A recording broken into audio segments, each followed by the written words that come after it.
All right, we're turning our attention now to football on the SportsMax Zone. 3 matches were played on Monday to round off another eventful match week in the Ray and Nephew Jamaica Premier League. Here are all the weekend's results and where it leaves the table. Let's take a look. All right, so Lions United, a 4-0 win against Chapelton Maroons. Humber Lion and Harbour View could only manage a 1-1 draw. Portmore United picking up a 2-0 win against Vare United. Waterhouse 1-0 against Tivoli Gardens. Cavalier 4-1 against Don Beholden.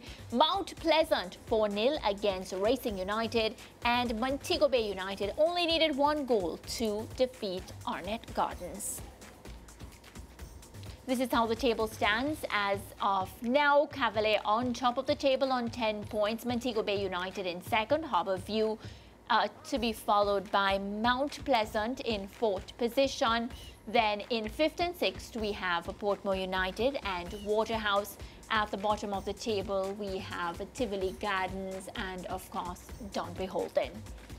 Well, perhaps the standout result of the match week was Montego Bay United's 1-0 win over Arnett Gardens at the Catherine Hall Sports Complex. Well, both head coaches Xavier Gilbert of the Junglists and Rodolfo Zapata of Mobe spoke after the matchup.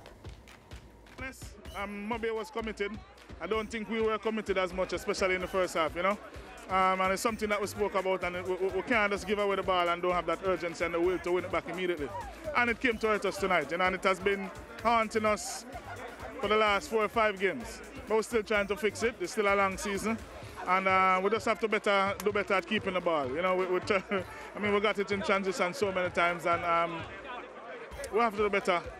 Wow, what a game. I told you before, it's going to be a very exciting game. It was very interesting in the tactical aspect. Tactical is very important, but if you don't have the technique, it's not going to work. So I'm very proud of my boys because I have 30 players with excellent technique. This country is blessed because there are a lot of talents at the Jamaica Premier League and even at high school level. So this country is blessed with the players with the technique that we have. So the only thing is the tactical aspect that they work. What do you talk about? Joining us on set now to break down this and all the other matches in round 4 is our very own in-house football analyst, Leshay Williams. It's been a while, Lish. How are you? You know, I'm doing pretty well now. You know, it has been a while, too long. I don't like being offset for so long, but, you know, a lot of matches going on, so I had to be there. You can't be everywhere all at once, unfortunately. Well, I'm happy that you could join us on set today. We're going to start by talking about Montego Bay United. Just heard from the coach, Argentine coach. I love that for them. He spoke about, you know, tactics, but it's not effective without technique. How did Montego Bay United go about this match, and how do you think they'll end up this season? Because a win against Arnett is a big deal. Yeah, you know, coming into the season, a lot was said about Montego Bay United, about their chances for the title. You know, they're one of the teams alongside Arnett Gardens, actually, that, you know, people would say that they're one of the teams that could upset what has become maybe a duopoly of Cavalier and Mount Pleasant, seeing that those are the 2 teams that have been to the last 2 finals, the 2 teams that have won the last 2 titles as well.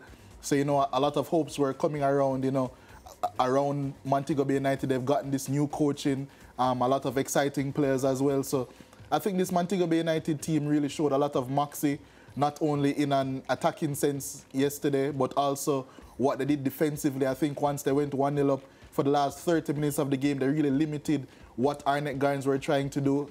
Their defensive shape was fantastic in my estimation as well. That 5-4-1 that they went to, and the space, as Dwight Jeremiah said, a lot of the time in between the lines was lessened so much, and that's really impressive for only the 4th match week, and they're already so well drilled defensively.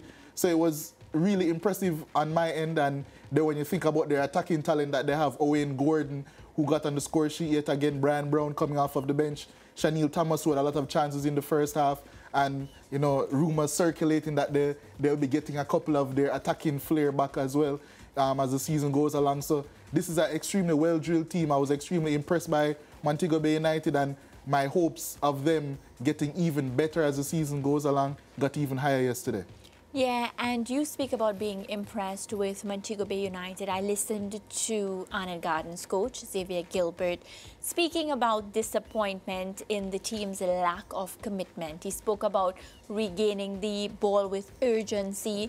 You know, he felt as if the team did not give him that. Did you see that as well? I did at times, and it's something that he has said that his Arnett Gardens team has struggled to do at times when it comes down to how quickly they win the ball back. But I think that the game was so back and forth yesterday. I think it was really down to the decision-making in the midfield and attacking areas that really let Arnett Gardens down, because they did have the chances on the transition, like he said. But I think Arnett Gardens, I think they'll be fine. I didn't see too much, what I would say, too much cause for worry. I think that they're one of the better attacking teams in the league. I think their shape is extremely aggressive. I think their rest defense is very impressive as well, although Mobe exploited it pretty well, and that's something that they need to look out for going forward. But it's only 4 match weeks in. We still have 35 games left to go in the regular season. So a lot to be worked out. Arnett Gardens is a team that has a lot of continuity from last season, a lot of young, really good attacking players as well. So I think Arnett Gardens will be fine. They'll be in and amongst it yet again. Yeah, I want to talk in a moment about the 4-goal performances from Lions, Cavalier and Mount Pleasant over the weekend. But a quick comment before we leave the Mobe Arnett Gardens match on Owen Gordon.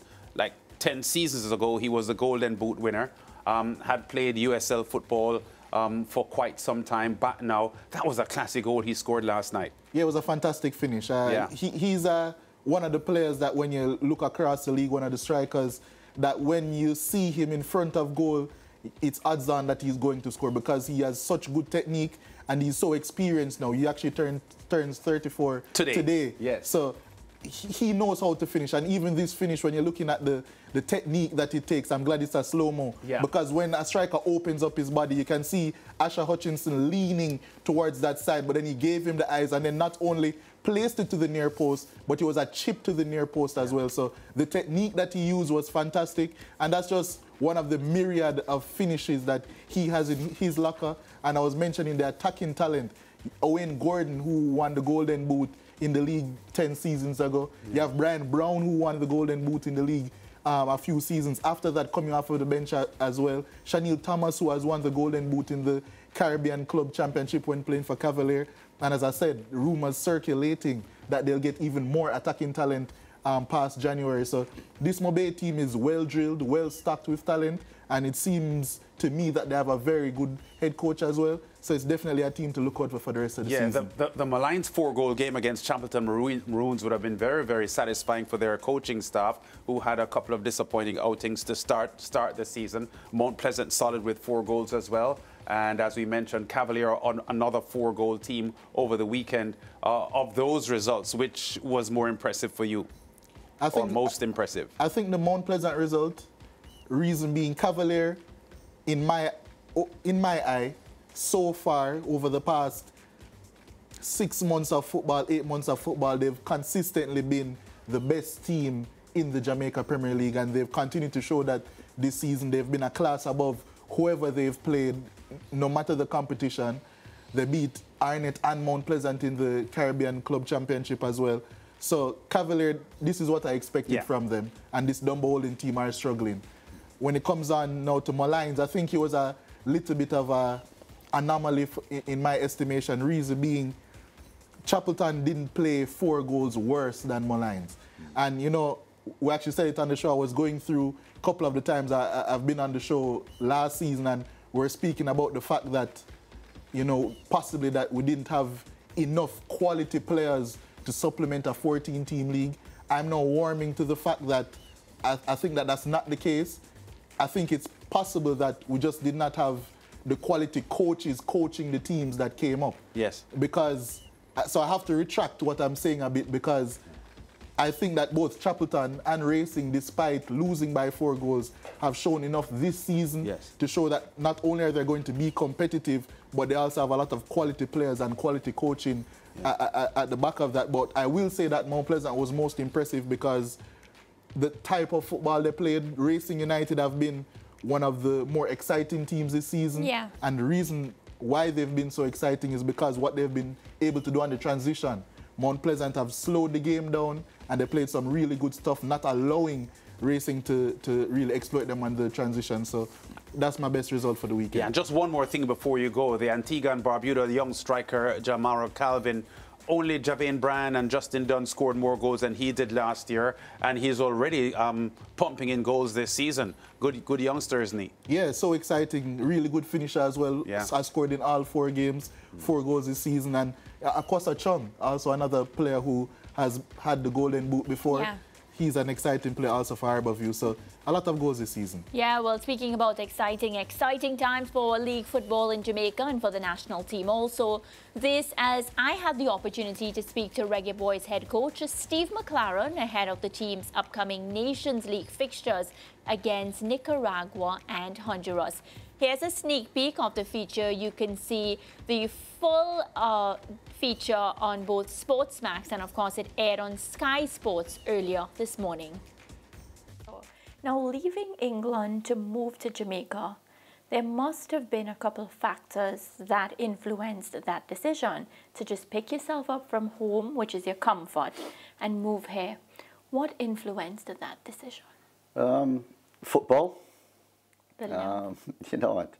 As I said, it's been documented that I worked with FIFA for 3 years on a project about world football, and Jamaica was a part of it as one of the countries that I had to analyse. I thought, wow, what an island with potential. Not just players on the island, but players off, players playing in MLS, players playing in the UK, and top players. You can get them all together and make a good team. I said that 3 years ago, and here I am 3 years later. So that's a tease into the interview that, as I said, was aired on Sky Sports earlier this morning. And tomorrow, our SportsMax viewers, you get the opportunity to see that full interview with head coach Steve McLaren, head coach of the Jamaica Reggae Boys and former assistant coach of Manchester United. You don't want to miss it. Break time.